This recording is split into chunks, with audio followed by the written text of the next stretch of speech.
Imagina que un día, de repente, todos los océanos del planeta desaparecen. Sin explicación, sin aviso previo.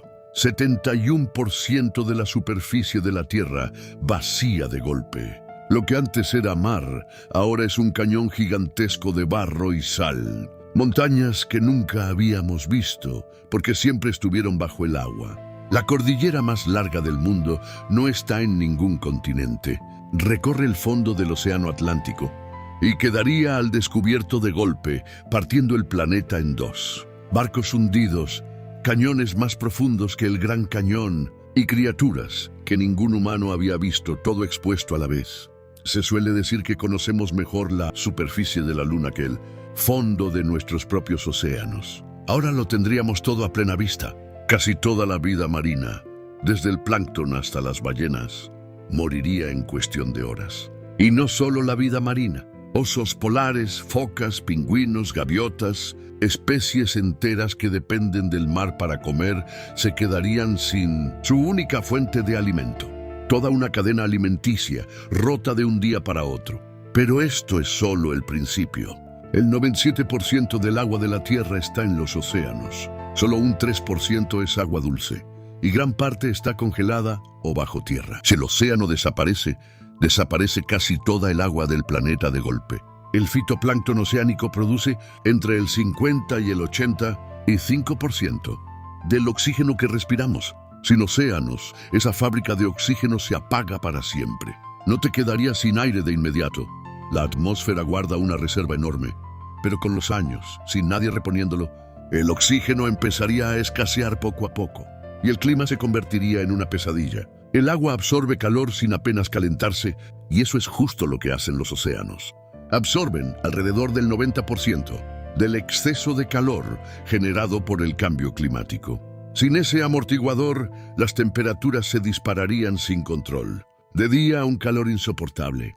De noche, un frío extremo, parecido a lo que ya pasa en los grandes desiertos, pero en todo el planeta a la vez. Un salto de temperatura parecido al que hay en la Luna o en Marte, donde no existe el agua para suavizarlo.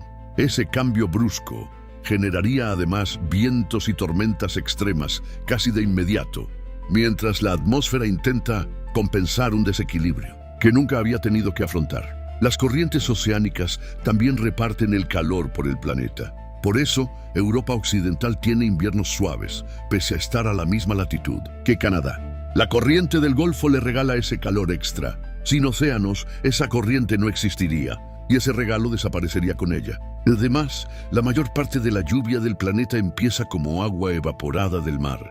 Sin océanos, ese ciclo se rompe.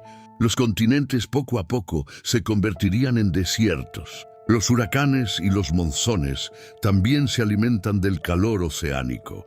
Sin océanos, dejarían de existir. Y con ellos, buena parte de la lluvia de la que dependen la agricultura y el agua potable de miles de millones de personas. Los océanos absorben también cerca de una cuarta parte de todo el dióxido de carbono que emitimos.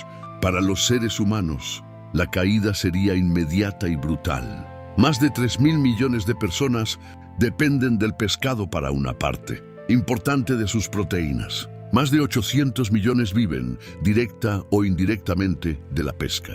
La comida, la ropa, la tecnología que usamos cada día, casi todo ha cruzado un océano en algún momento. Sin barcos que puedan navegar, esas cadenas se romperían de la noche a la mañana. Buena parte de las ciudades y puertos donde vive la mayoría de la población mundial. Piensa en cualquier gran ciudad costera que conozcas. La mayoría dejaría de funcionar como la conocemos en cuestión de semanas. Lo curioso es que, para la mayoría de nosotros, el océano es solo un fondo de pantalla, algo que vemos en vacaciones o ni siquiera eso. Rara vez pensamos en él como lo que realmente es. El sistema que produce nuestro aire, modera nuestro clima, alimenta a media humanidad y mueve casi todo lo que consumimos. No hace falta que desaparezca del todo para que notemos su ausencia. Ya lo estamos comprobando poco a poco. Cada vez que sube 1 grado la temperatura del mar, cada vez que un arrecife de coral se blanquea o cada vez que una corriente marina empieza a comportarse de forma distinta a como lo hacía hace un siglo. El océano no hace ruido cuando nos avisa. Simplemente, un día, empieza a fallar en silencio. Si te ha sorprendido este vídeo, suscríbete. Cada semana desmontamos una pregunta que probablemente nunca te habías planteado sobre el mundo que nos rodea.